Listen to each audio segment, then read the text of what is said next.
warahmatullahi wabarakatuh. Nama saya Speaker Rahayu Ramadayanti dari Universitas Wiraraja Sumeneb. Pada video kali ini saya ingin sedikit membahas tentang materi pada pertemuan mata kuliah MSDM lanjutan, yaitu tentang konflik dan stres kerja. Baik, yang pertama yaitu konflik. Konflik adalah suatu pertentangan yang terjadi antara apa yang diharapkan oleh seseorang terhadap dirinya, orang lain, organisasi dengan kenyataan apa yang diharapkannya.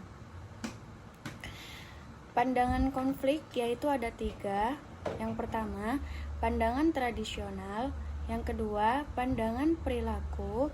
Yang ketiga, pandangan interaksi.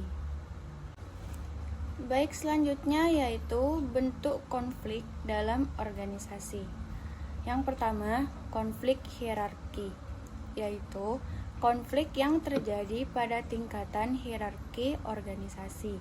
Yang kedua, konflik fungsional, yaitu konflik yang terjadi dari bermacam 2 fungsi dalam organisasi. Yang ketiga, konflik staf dengan kepala unit, yaitu konflik yang terjadi antara pemimpin unit dengan stafnya, terutama staf yang berhubungan dengan wewenang otoritas kerja.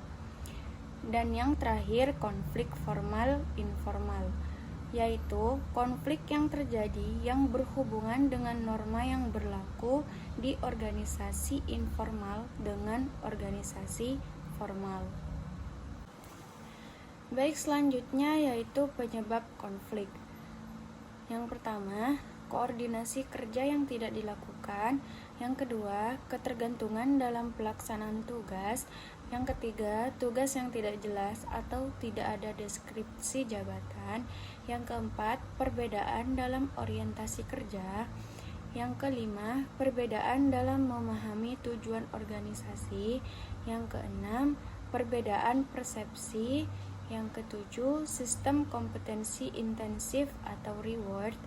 Dan yang terakhir, strategi permotivasian yang tidak tepat.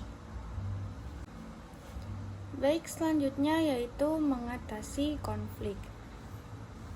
Yang pertama, pemecahan masalah.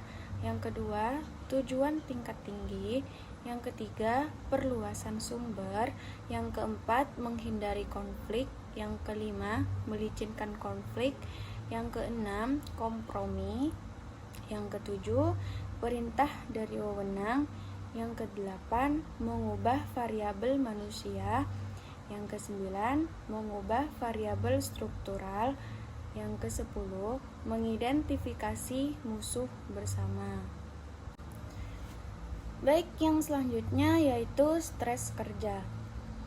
Perasaan tertekan yang dialami karyawan dalam menghadapi pekerjaan stres kerja ini tampak dari simptom emosi tidak stabil, perasaan tidak tenang, suka menyendiri, sulit tidur, merokok yang berlebihan, tidak bisa rileks, cemas, tegang, gugup, tekanan darah meningkat, dan mengalami gangguan pencernaan.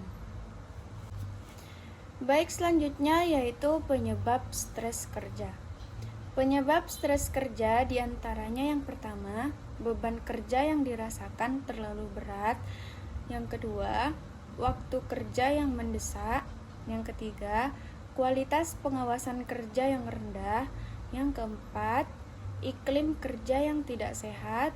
Yang kelima, otoritas kerja yang tidak memadai yang berhubungan dengan tanggung jawab. Yang keenam, konflik kerja. Dan yang terakhir, perbedaan nilai antara karyawan dengan pemimpin yang frustasi dalam kerja. Baik, selanjutnya, pendekatan stres kerja. Pendekatan stres kerja ada 4, yaitu yang pertama, dukungan sosial, meditasi, biofeedback, dan program kesehatan pribadi. Selanjutnya, cara mengatasi stres kerja, yaitu dengan pola sehat, pola harmonis, pola patologis.